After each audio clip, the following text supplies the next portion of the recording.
You're listening to Lucid Cafe.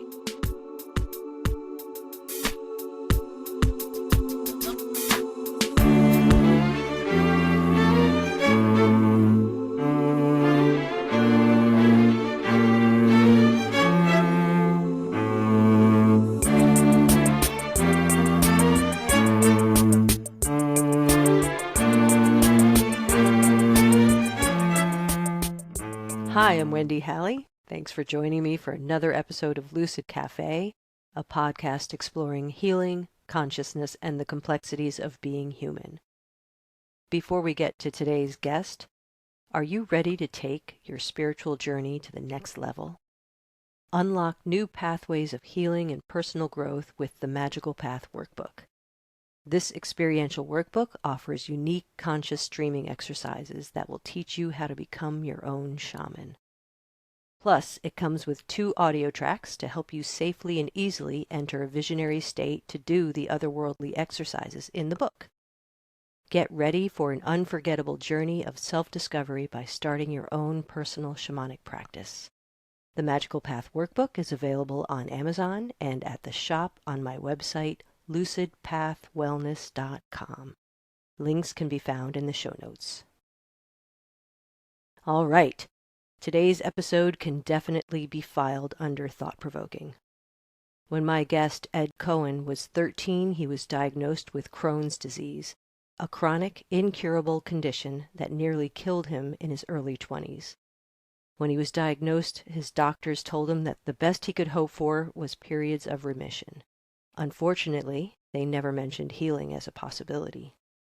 In Ed's book, On Learning to Heal, he draws on 50 years of living with Crohn's to consider how Western medicine's turn from an art of healing toward a science of medicine deeply affects both medical practitioners and their patients.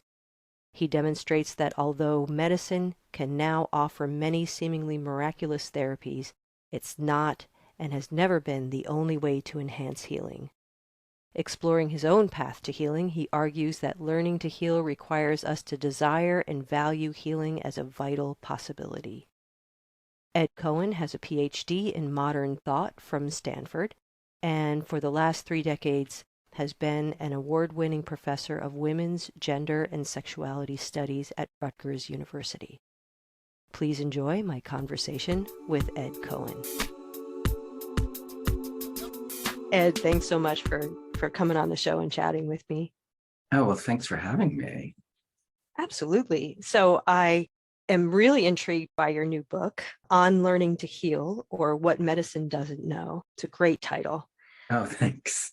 Right out the gate, I'd love to know what inspired you to write such a personal, albeit it's also a very scholarly look at your healing journey. What inspired you to even write a book that is this personal? I've been trying to write this book for a very long time. I started my career in queer studies, and I did a lot of work, and I wrote some sort of personal stuff in that regard. But, after I got tenure, I realized that being gay is an identity that has framed my life, but that having a chronic illness was even more significant than having a sexual identity in terms of my everyday experience of being in the world. And so at that point, I started to try to think about how to write a book about living with Crohn's disease and about autoimmune illness. And what I realized then was that in order to do that, I first had to write or learn about the history of immunology and how we in our culture and now around the world started thinking that the notion of immunity is a biological function, that the immune system is something that is meant to protect us from foreign invasion by pathogenic microbes, that the purpose of the immune system is non-self discrimination. So I wrote a book that's called A Body Worth Defending, Immunity, Biopolitics, and the Apotheosis of the Modern Body. That's a mouthful. Yeah, that is a big one. Yes. I mean, well, the title is, A Body Worth Defending. Like, the kind of work that I do is really based on really simple questions. Like, why do we take certain things that seem self-evident for granted? I'm always really mystified. I was one of those children who always asked, why?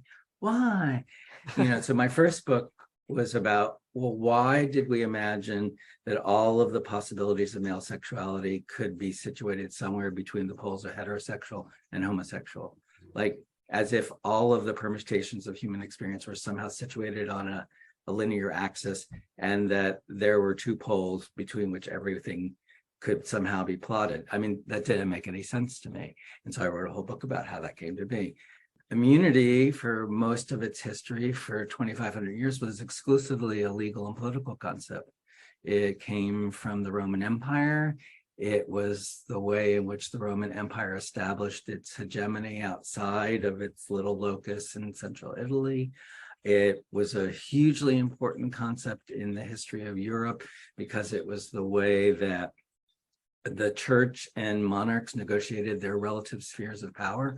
So that's why, like, churches don't pay taxes, because they're immune. It's also why churches can function as sanctuaries, because they are immune from legal sanction.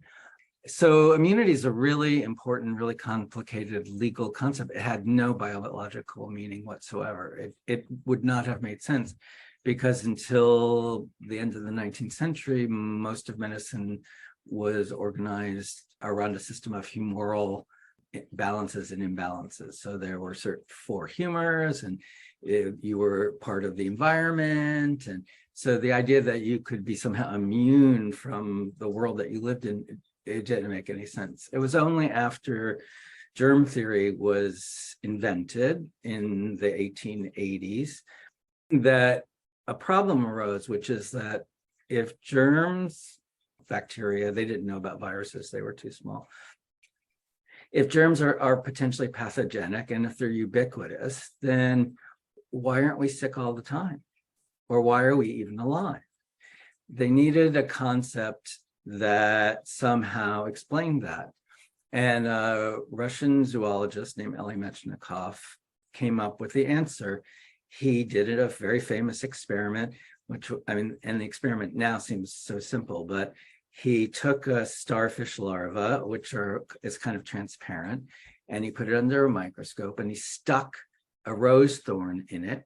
And then he waited overnight. And when he came back in the morning and looked at it, he noticed that all these big white blood cells, what we call macrophages, he called phagocytes, were agglomerated around it. And he had an aha moment. He went, aha, it's been attacked. It must be defending itself. And the notion, and so he used the word immunity to characterize what he called host defense. So immunity came to mean defense. Now, the paradox is, of course, that in legal terms, if you're immune, you don't have to defend yourself. And if you have to defend yourself, you're not immune. But they created this concept that's internally contradictory. And it's been very important, for many things, especially infectious diseases, as we've seen during COVID.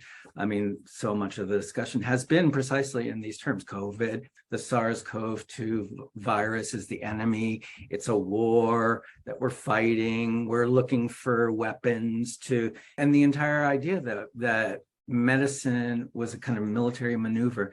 Until the 19th century, that made no sense. Nobody ever thought about that.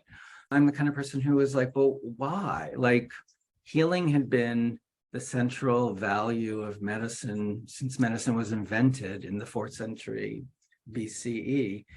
And suddenly, at the end of the 19th century, and then especially in the 20th century, it completely dropped out of medical thinking.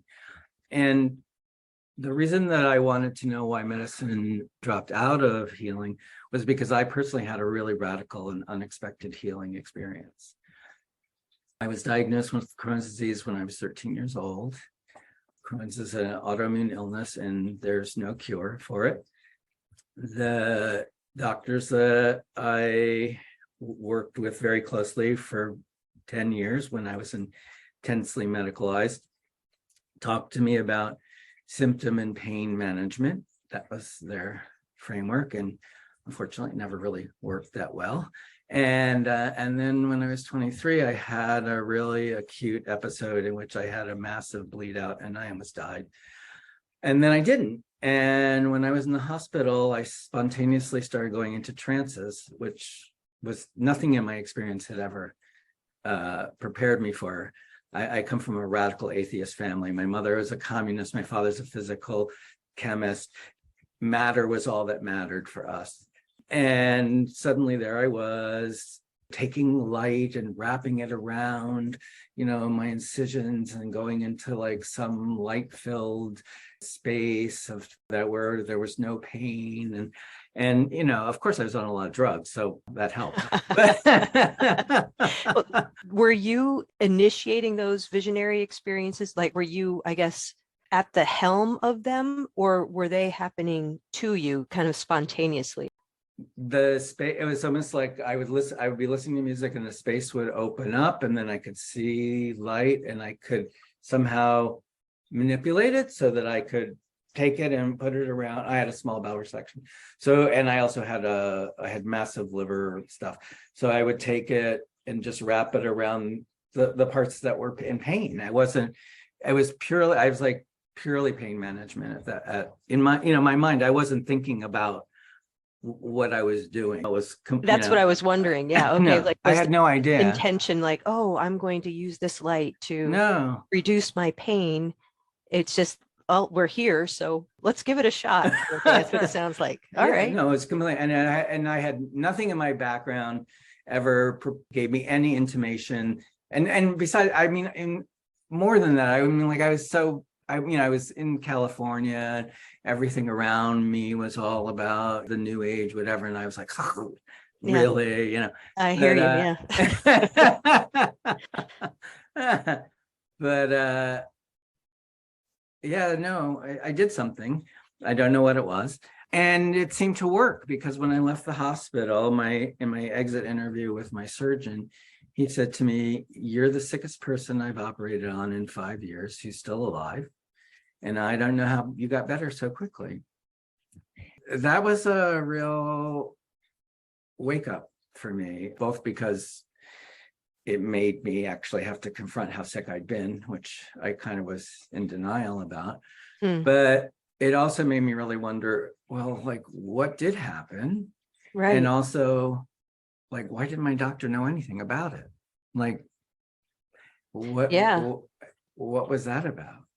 So the book that I wrote on learning to heal, What Medicine Doesn't Know, was kind of inspired by that question. Why doesn't medicine know about healing? Since I'd had this wake up experience that made it seem to me as if healing was a really palpable possibility that nobody had ever mentioned to me in my entire history of medicalization. And I was at that point in my life seeing doctors like every couple of weeks. Yeah, I bet you were. What really struck me was that just that very simple insight from that experience that you write about in your book, the idea that like it was a novelty that your body knew how to heal itself. And if you step out of the way, where our cultural mindset is one of handing over our authority or our power to our doctors. Absolutely. Yeah, it does seem like, if you really think about it, it's kind of fucked up. Yeah. Well, I mean, I think, one of the things that I like to say about medicine knows a lot of things, and I'm really grateful. I would be dead without it. Medicine's very good in acute circumstances. So, I mean, no disrespect to medicine, but Nope. They're great with trauma medicine. I mean, exactly. No, exactly. Well, and that has everything to do with the history of medicine being tangled up with the history of war, but also, and the way that then war becomes a model within medicine. So we have the war on cancer, the war on AIDS, the war on everything, the war, that becomes an idiom. But more than that, medicine is a really interesting domain. We want doctors to know. We desire, when we go to a doctor, we have a desire. And our desire is that the doctor knows something about what's happening to us that we don't know, and that Right. what they know can somehow affect what's happening to us.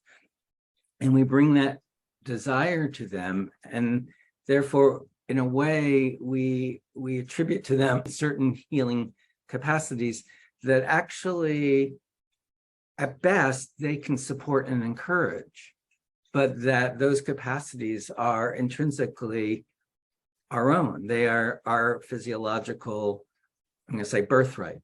I mean, without healing, which we all know something about it, we'd all be dead, right? That if we heal, nobody heals us. We always heal ourselves. So I use the example of COVID. I mean, COVID was an amazing political event. It was an amazing biological event. I mean, one of the things I like to say about COVID is that COVID shows that individualism is biologically counterfactual, that we are always already connected to each other. Indeed. And what we saw in the beginning of the COVID epidemic, before they developed the vaccines and the antivirals, and they developed protocols for being able to treat people, some of which were very non-technical, like turning people on their stomachs, proning. One of the things that we saw is that no matter how much support people got, in some cases, people recovered, people had flu-like symptoms and recovered at home. Some people were in intensive care. It didn't really matter. Everyone who got better from COVID got better because they healed themselves. Medicine provides life support. That's what it's called. Healing is part of our vital tendencies. All organisms have the capacity to heal. That is intrinsically what biologists say. Well, what are the characteristics of living organisms? Living organisms have to be bounded and they have to be open. They have to be able to take in nutrients, and they have to be able to let go of toxins. They have to reproduce themselves, and they have to be able to repair themselves. Those are the fundamental functions that make living organisms go on living. And healing is something that is so intrinsic that it's almost like we've forgotten it. Or I'm going to say it this way, we take it for granted. Yeah, well, I think what interests me is what gets in the way of our ability to heal. In other words, like, why does one person really struggle to heal versus another person? And I think, I mean, you address some ideas in your book, but before we get into some of those ideas, I'm curious about how would you define or describe the difference between healing and curing? So I talk about healing as the capacity that we have to live in more life-enhancing ways.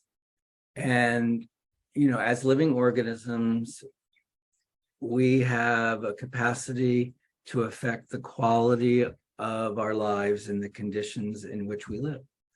Other organisms don't necessarily have that ability. It's not intrinsic to the specific way in which they exist in their environment.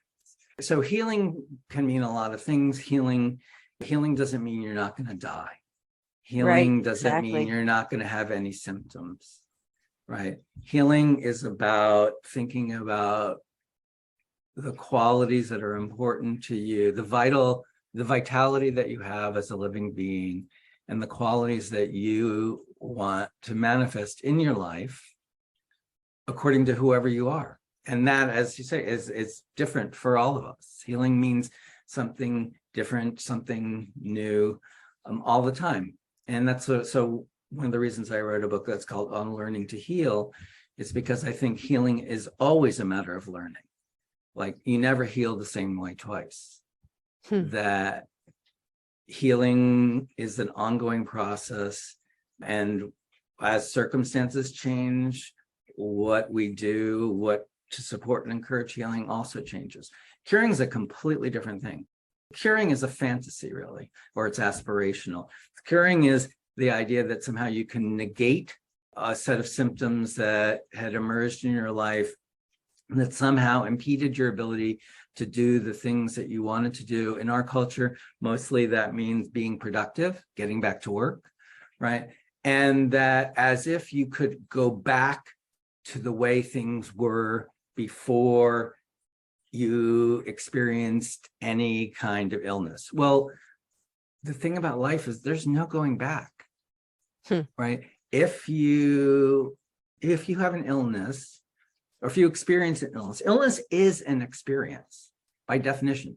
It's different than disease. Disease is what doctors use their diagnostic capacity to define as being pathological. And they have typologies and ways of trying to classify diseases, to situate them in clusters in order to then recommend certain possible treatment options for us. We don't live diseases. Illness is the way we live. Illness is part of the way we live. And it describes a change in the quality of our vitality. And so if it's an experience, we are necessarily changed by it. I mean, whether we want to accord significance to that experience or not, well, that's up to us, right? So that's why, I like to say, for me, I say healing is both a tendency and a value. That as living organisms, we tend to heal. That is, that we have an intrinsic capacity as organisms to go on living. We try to do that. But the thing about tendencies is that there are always countervailing tendencies, right?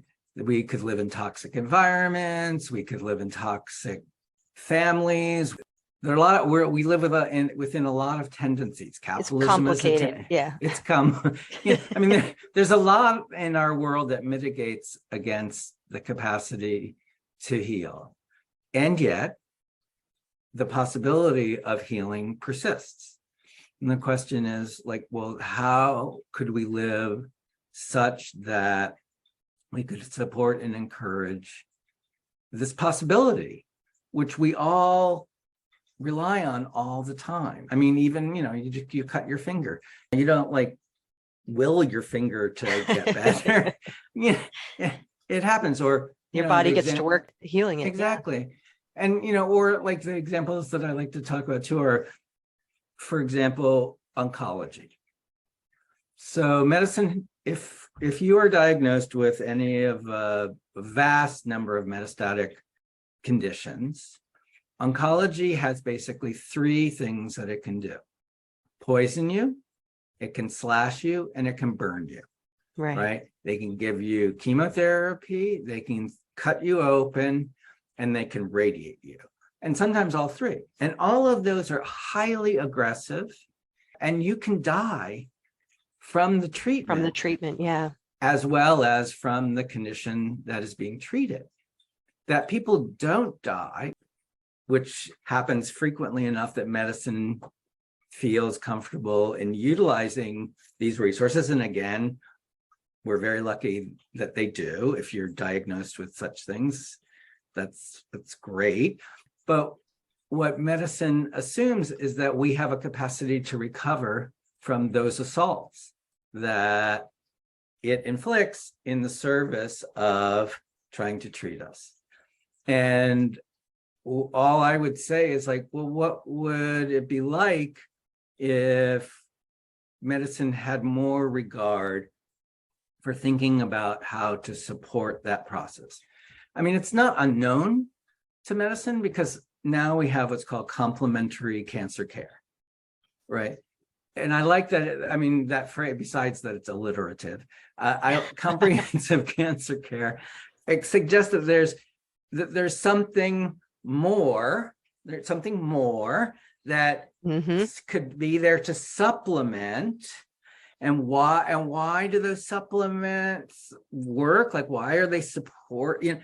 That they're less interested in. They empirically know that happens. And I'm not, when I say medicine, I mean, I use it very broadly. Mostly I mean it to refer to the way that doctors are trained. It's not necessarily the way doctors are practicing, and it's not necessarily what individual doctors themselves believe. It's a great point. I was going to say, this gets back to that kind of how medicine has changed over the years, what you were referring to earlier in the conversation, and this idea that when we get ill, a lot of us will go into a place of fear.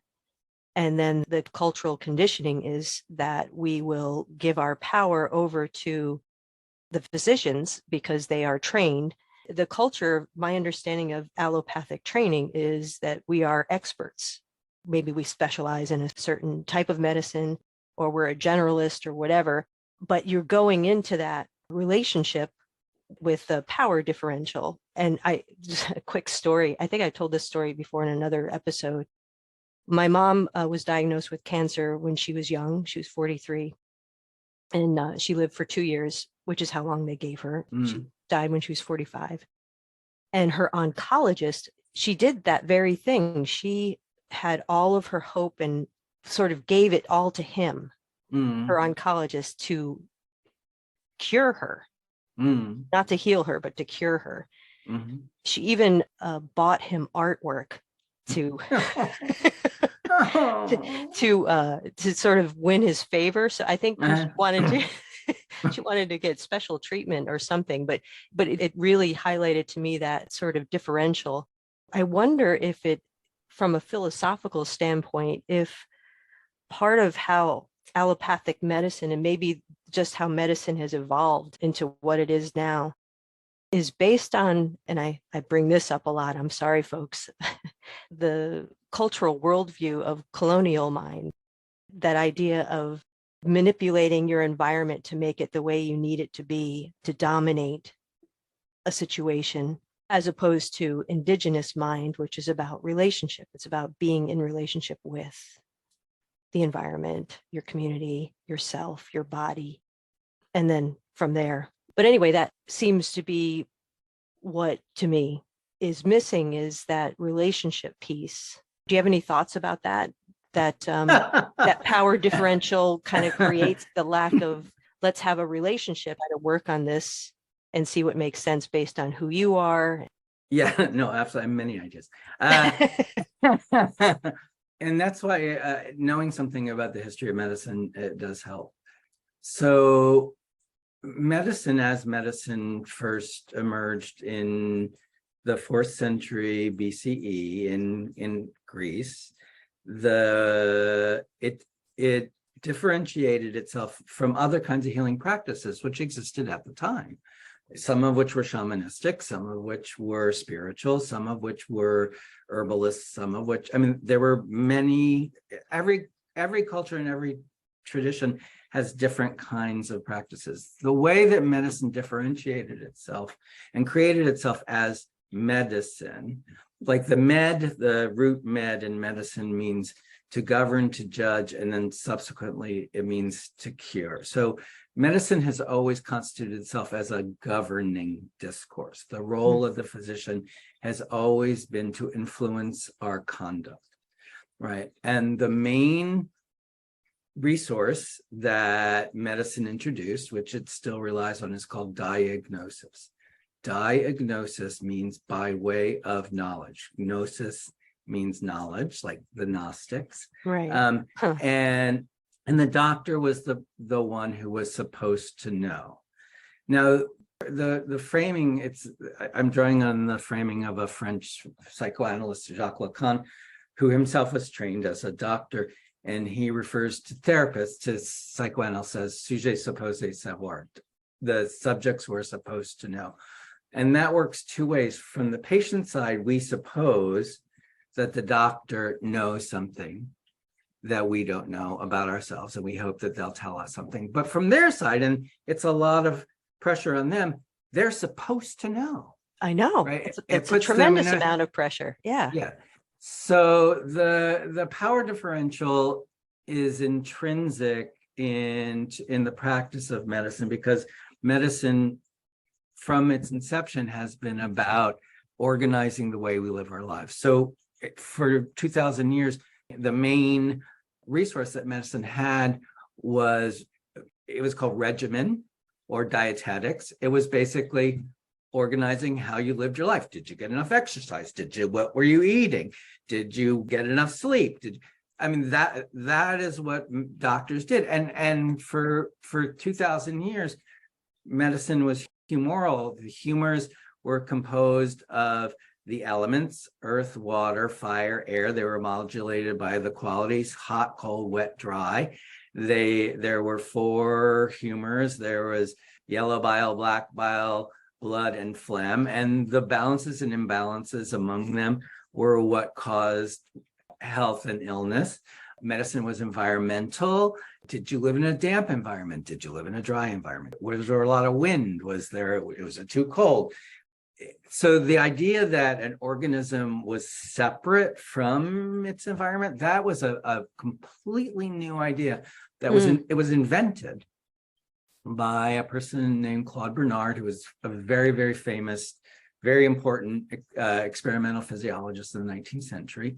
And he wanted to be able to do experiments on living organisms in order to understand how it is that living systems work, which all of contemporary biomedicine is predicated on this idea. All of laboratory-based bioscience, all the bazillions of rats who have been sacrificed in the service of medical understanding have lost their lives because of Claude Bernard, because he invented this idea. And it's an invention that he created, the idea that what's called milieu interieur. So he said all the important things about living organisms take place in the milieu interieur. Now, the milieu interieur is a little bit of an oxymoron. It's a literal translation would be like internal environment, but environment literally means to surround. So it's like your internal surroundings.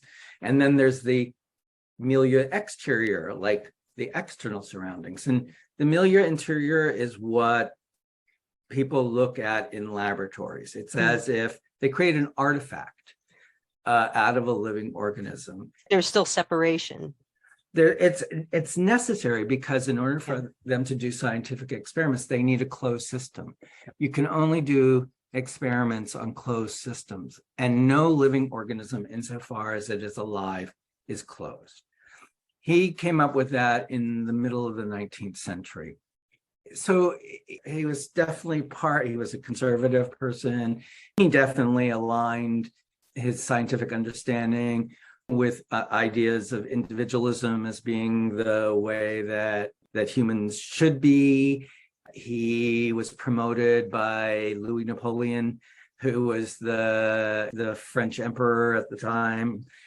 So, I mean, definitely there is a particular kind of political ideology that's baked into that particular way of understanding. And in terms of your idea about the colonial system, it is the case that he was a mentor of Pasteur, and Pasteur was the person who invented, accidentally, the kind of modern notion of what a vaccine was, using attenuated forms of bacteria to induce resistance to further infection. The Pasteur Institute that he founded was the first for-profit biotech institute in the world, and where they made their money was they were making vaccines for Europeans who were going off to colonize other parts of the world, so that they would not succumb to the illnesses that were endemic in Africa, largely in Africa, in Southeast Asia, and somewhat in Latin America. Wow, fascinating. So there is a colonial aspect to it, but I would say all of that is predicated on something that comes out of what I would think of as more modern, a modern understanding, which is that medicine is predicated on reductionism. Right. And the mechanistic viewpoint. Yes. All right. So then I'm wondering if we can switch gears slightly as we wind down our conversation. Your book covers so much ground. A lot of what you talked about today, the historical context of medicine and how it's changed. But your journey is really intriguing as well. And I encourage people to get your book so that they can sort of witness what your experience was like.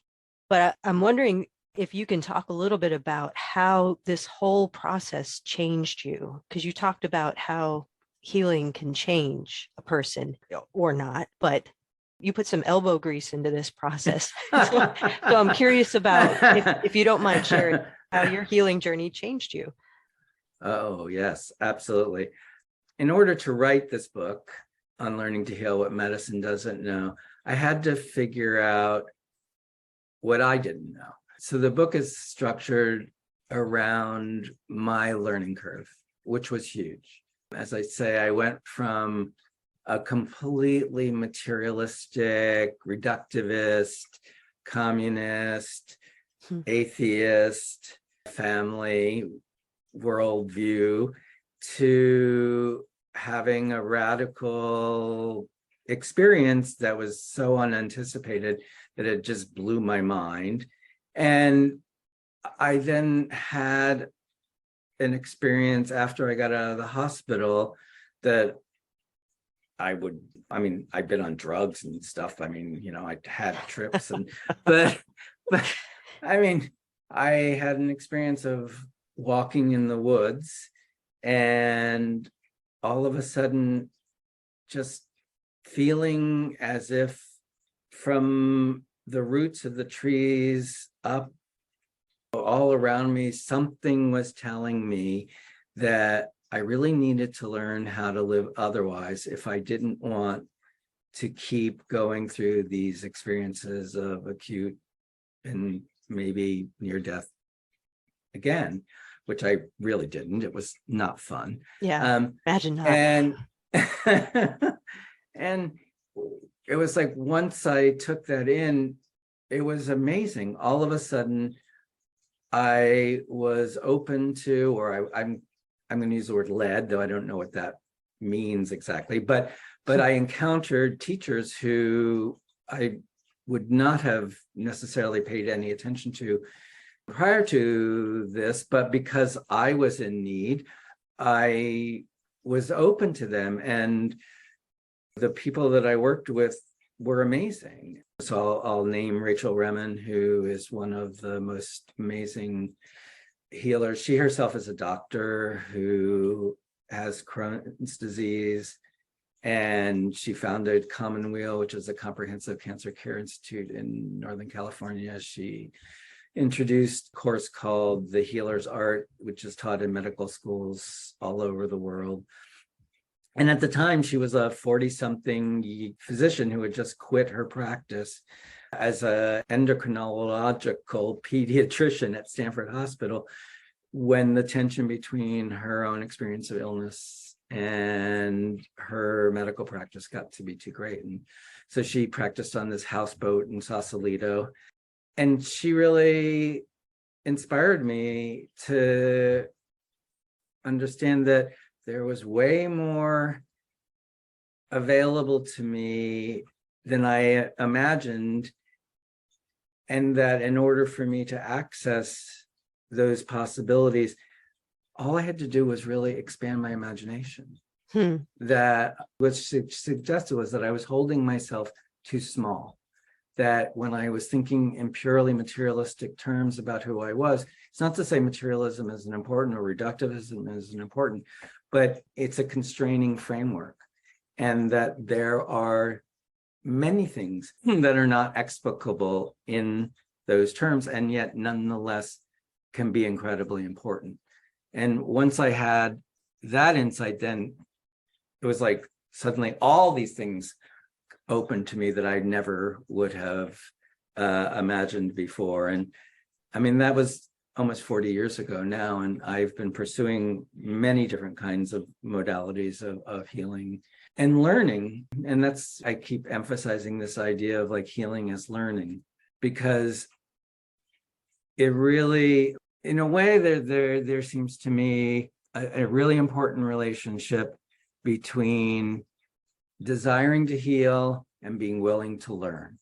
And that's the problem with the paradigm of curing, is curing suggests that something external is going to happen to you, and you don't really have to think about it after that. Like, that would be the ideal of being cured. I don't want to think about it. I just want it to be, it's like I'm getting my brake system fixed, and And when I get my car back, it'll be fine. Yeah. It'll be fine. I can go driving like I did before. It's Right. no problem. And healing's not like that at all. Healing is really about being open to the possibility that we are and we can be always more than we currently are. One of the chapters in my book is called "We're More Than We Imagine." We are much bigger than we think. We're much bigger than we know. Knowledge is really, really important. I mean, I'm a know-it-all. I'm a professor.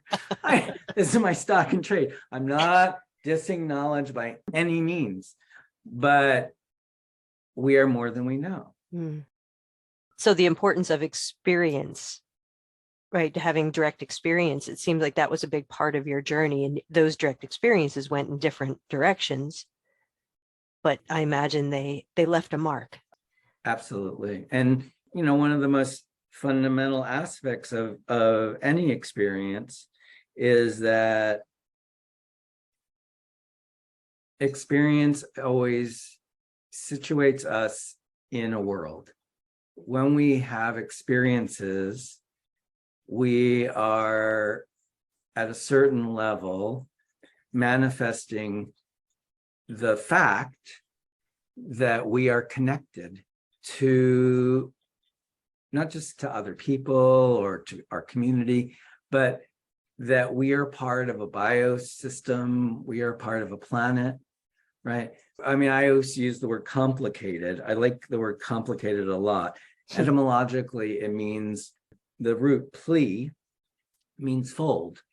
So when we say we're complicated, it means we're folded together. We're folded with, I like that. as living organisms are complicated. Some of us have many, many folds. Yes, absolutely. Absolutely. And some of those tummies, those folds become knots, and some of those knots become kinks. Yeah. And I mean, that capacity to be able to be more than. One of my favorite philosophers, the French philosopher Henri Bergson, who won the Nobel Prize for writing a book called Creative Evolution, one of his basic understandings about what defines life, as opposed to like animate as distinct from inanimate matter, is that animate beings introduce degrees of indetermination that are more than inanimate matter. Inanimate matter is organized according to certain principles or certain variables that maybe, emerge at the Big Bang and have certain valences. Their possibility for life emerges from that, but what life does is life introduces complications. Life introduces possibilities, and those possibilities are the basis for what we call creativity. Evolution is creative. We are evolving. We are creative beings. We are always tending to be. Yeah. Yeah. Well, I mean, yeah, no, we are. I mean, like, maybe not individually, maybe not even in large portions. Who knows? But the planet is. Like one of my teachers, Emily Conrad, who was an amazing being. She was so funny. She'd be like, we're so up ourselves. We think we're like the center of everything. She said, what if in the long arc of the history of the planet, what human beings is we are gregarious animals that bring together other species through our agriculture, and we pass microorganisms back and forth, and we're 98.6 degrees and we're warm, or maybe we're just incubators for new kinds of viruses and bacteria and fungi, and that in the long arc, that will have been our role. Could Who be. knows? Yeah, I'll drink to that. It's a possibility. We just don't know, do we? Yeah. We don't know. That's the thing. And this is I say to my students all the time. And we live in a culture that thinks there's something wrong with not knowing. That is true. Yeah. We're not comfortable with that. And I always say to my students, until you get to the point at which you can acknowledge that you don't know something, you cannot learn anything new. Not knowing is the condition of possibility of learning something new, right? And I think that that's true for us as individuals, and I think probably it's true for us as collectives. You think? Maybe it might be, yeah. So Ed, let me ask you this to wrap up our conversation.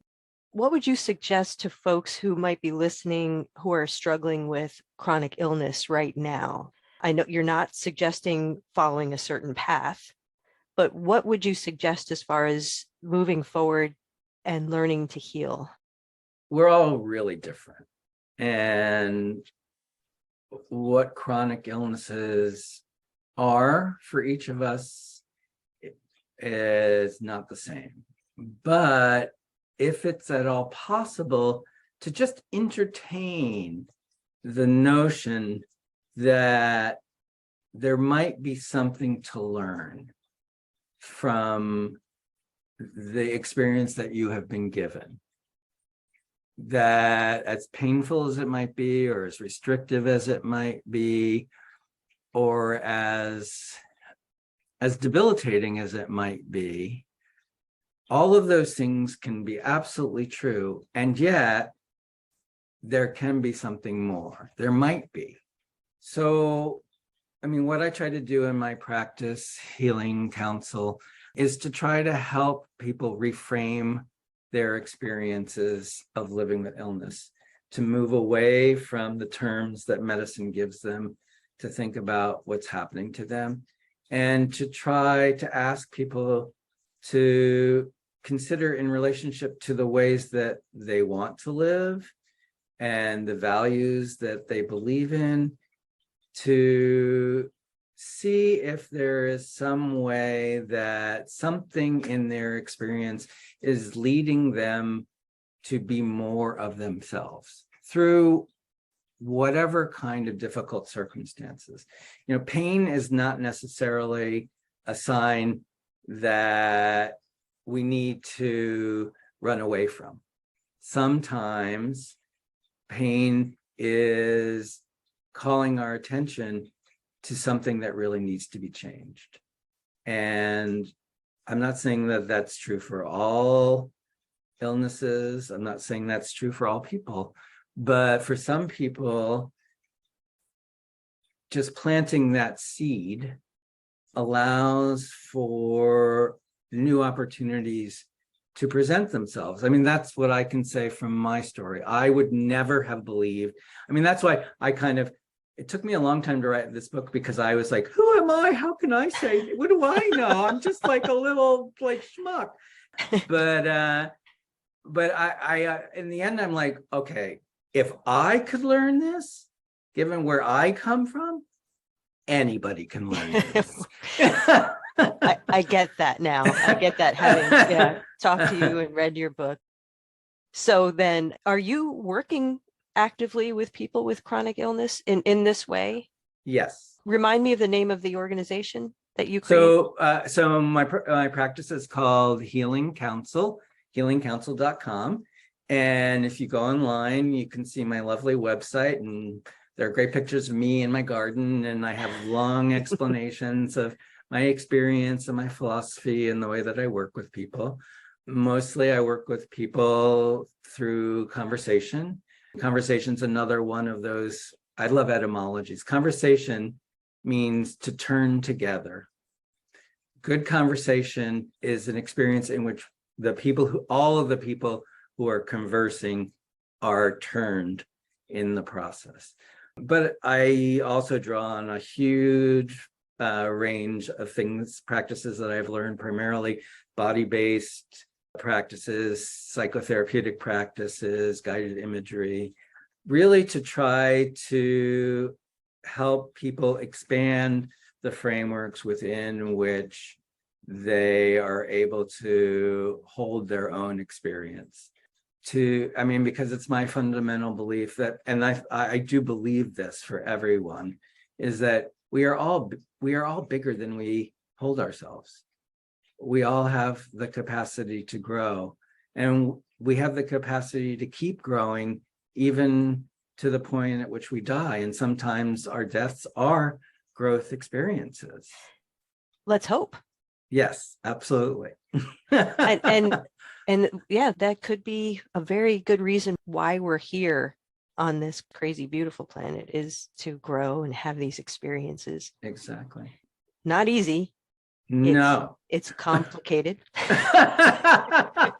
Exactly. So do you work with people virtually, or do you just work with local folks in the city, New York City? No, I do both. I work online.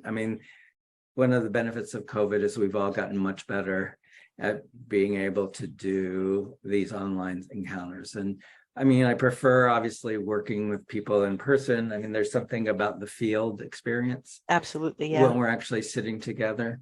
But the basic, when two or more are gathered, seems to still work virtually. Okay, yeah, it's very powerful. It can be, yeah. Yeah.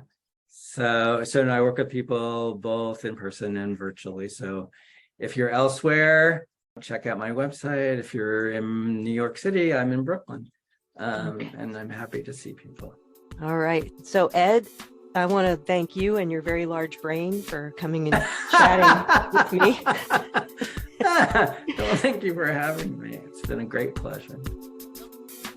So how many of us are guilty of taking our bodies for granted? It's easy to do. Our bodies really are amazing, miraculous even. My conversation with Ed reminded me of an article I wrote back in 2016 called The Ultimate BFF, Your Body. I'll include a link to it if you want to check it out. If you're interested in learning how to heal and would like some support, or if you'd like to get a copy of Learning to Heal, please check out Ed Cohen's website, healingcounsel.com. Thanks so much for listening and for letting others know about the podcast. I really appreciate it. I've got another great and definitely thought-provoking episode coming up in a few weeks. Until next time.